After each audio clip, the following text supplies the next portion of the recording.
Fala, nação tricolor! Estamos chegando com mais um vídeo do nosso canal, mais um Fusarca Tricolor aqui para vocês. Vamos trazer algumas notícias e informações do São Paulo Futebol Clube. Você que está ligado com a gente, sintonizado, você que está chegando aqui no nosso canal, muito obrigado. Deixe o seu like, se inscreva no nosso canal. A gente sempre está trazendo vídeos para vocês aqui com uma frequência até... vou dizer frequência, mas a gente sempre traz aqui vídeos e informações do jeito diferente, irreverente, às vezes travando, às vezes normal, enfim. O importante é que a gente está por aqui, não é mesmo? Pauta recheada hoje, alguns assuntos importantes para a gente falar, então convido a você a estar conosco. Se você está no Fusarca Tricolor, deixe seu like. Você que está no Japa Tricolor, deixe seu like e faça a troca. Não o troca-troca, mas sim a troca. Deixe o seu like no Japa Tricolor e no Fusarca Tricolor. Deixe o seu like no Fusarca Tricolor e no Japa Tricolor. Combinado? Conto com você, tá bom? Vamos juntos. Bom, vamos falar sobre os lesionados, ou pelo menos os que saíram lesionados no jogo contra a equipe do Botafogo. São Paulo que fez uma vitória boa contra a equipe do Botafogo, colou no G6, agora briga pelo G6, não tem mais o que fazer, nem mais o que dizer. O São Paulo já está na briga da parte de cima da tabela, e eu sempre gosto de dizer, né, que as coisas mudam, né, e como mudam, né?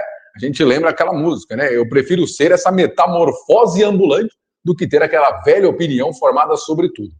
São Paulo, que com o Zubeldia era postulante ao rebaixamento, hoje é postulante ao G6 / por que não, ao G4.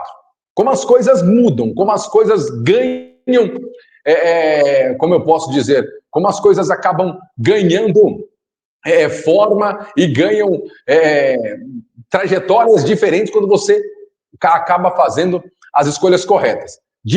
Com o Zubeldia, de postulante ao rebaixamento, com o Crespo, postulante a uma vaga na Libertadores. E ainda tinha gente que era contra essa troca. Queria saber de onde estás, estes que eram defensores ferrenhos, a unhas e dentes, do trabalho do Zubalov, que ninguém, por enquanto, conseguiu contratá-lo, não é mesmo? Ele, por enquanto, não é treinador de ninguém, e quando estava no São Paulo, estava aí fazendo um trabalho para ser rebaixado. Olha a loucura, como a gangorra do futebol, ela é muito, mas muito traiçoeira. Por isso, o São Paulo perdeu para mim muito tempo com o Zubeldia.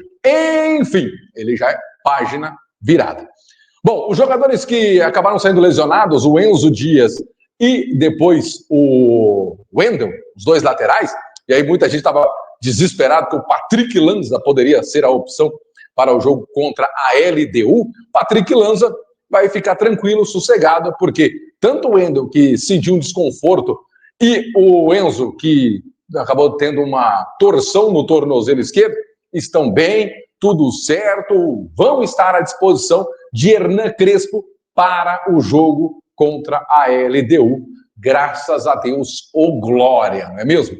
Graças a Deus a gente teve essa boa notícia. Além disso, Ferreirinha, que foi cortado até do banco de reservas, também não preocupa e deve estar à disposição também do nosso gloriosíssimo Hernan Crespo. Ou seja, esses três viajam normal, aquela coisa toda, e devem estar à disposição do nosso Hernan Crespo. Quem também, ou aqueles que também viajam e também estarão à disposição, são os novatos.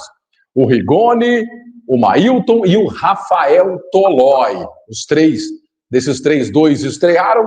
O Rigoni, cozi, o Mailton ficou no banco, o Rafael Tolói fez uma bela partida diante da equipe do Botafogo. Esses três ocupam as vagas na lista da Libertadores de Juan Tressoldi, Henrique Carmo e também o próprio Lucas Ferreira. Eles também viajam, também estarão à disposição do técnico Hernan Crespo. E aí, sempre importante, é sempre uma boa, porque jogo na altitude vai ser complicado, vai ser complicado complicadíssimo o São Paulo enfrentar a equipe da LDU. Quem não deve estar à disposição, quem não deve jogar esse jogo e nem o da volta é o Lucas Moura. Lucas Moura, que recentemente tirou os pontos da artroscopia que fez no joelho, agora o Lucas se recupera e até no final de semana deve ser liberado para fazer os treinamentos no campo. Aí precisa de condicionamento físico, aquela coisa toda. Provavelmente não terá tempo de jogar nem a volta. Porém, a expectativa é que ele esteja à disposição para jogar uma possível semifinal contra o River Plate ou o Palmeiras. Falei o River primeiro, porque acredito que o River deve passar pelo Palmeiras. Eu estou falando isso já faz um tempo. Agora, aquele negócio. Lucas Moura, na teoria, está zerado. Lucas Moura está pronto. Não tem mais dores, não tem nada. Lucas Moura precisa jogar. Assim como o próprio Oscar. Também está se recuperando. São as duas maiores contratações do São Paulo. Atuaram muito pouco no ano. Precisam estar em campo. Reta final, Libertadores. Se o São Paulo sonha com o Tetra, precisa ter Lucas Moura e também o Oscar. Mais uma vez, se o São Paulo sonha com o Tetra da Libertadores, precisa estar em campo a dupla que veio para fazer a diferença. Se o Tetra for plausível, tem que estar Lucas Moura e também o nosso gloriosíssimo Oscar precisam estar em campo. A dupla que veio para ser o grande nome, principalmente o Oscar nessa temporada, né? E aí os dois seriam os dois grandes nomes do São Paulo, né? Peço perdão pelo travamento, que tem horas que a internet não me ajuda, né? O Wi-Fi do meu celular tem hora que... Enfim, mas se os dois são os grandes nomes do São Paulo, eles precisam estar em campo a todo custo. Eu só acho possível um tetra da Libertadores com a presença da força máxima, que é tanto o Oscar quanto o Lucas Moura. Queria saber de você o que você acha.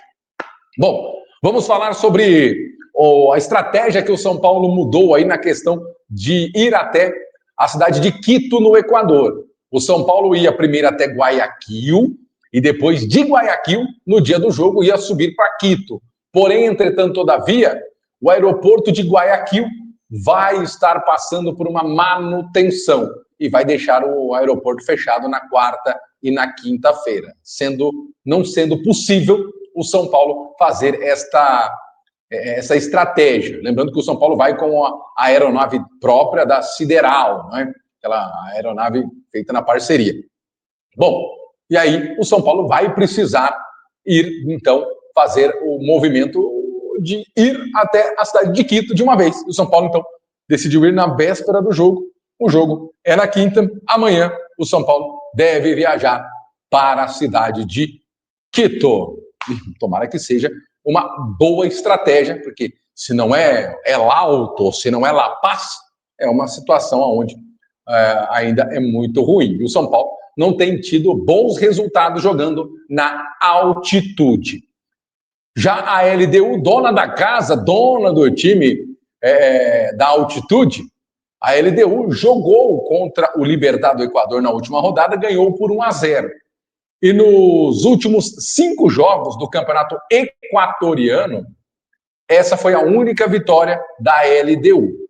São 5 jogos, 1 vitória, 2 empates e 2 derrotas. Não está bem no campeonato equatoriano. Quer dizer, é o terceiro colocado, mas não vem de uma boa sequência a equipe da LDU. O gol marcado da vitória foi do Grueso. Acho que eu já ouvi falar desse Grueso, hein? Enfim. E aí, você acredita que mesmo o São Paulo jogando fora de casa consegue trazer um bom resultado? Você acha que o São Paulo consegue fazer um jogo importante e interessante? Eu acredito que um empate está de bom tamanho. Ao contrário do que muitos pensam, uma derrota para mim é muito preocupante, porque aí os caras vão estacionar um ônibus na frente do seu gol e vai ser muito difícil para o São Paulo quebrar essas linhas. Eu não vou dizer que fico contente, mas um empate seria um resultado não tão ruim. A vitória, então, é praticamente carimbar a vaga na próxima fase. Quero saber de vocês, se você ficou animado aí com os jogadores retornando, se você ficou animado com o São Paulo podendo contar com quase toda a sua força máxima, e se você ainda pensa em ter o Lucas Moura nessa temporada, se você também está animado com isso. Este foi o nosso vídeo de hoje, espero que vocês tenham gostado. Mais uma vez peço perdão pelo travamento, perdão pela internet que não ajuda. Um forte abraço, até a próxima.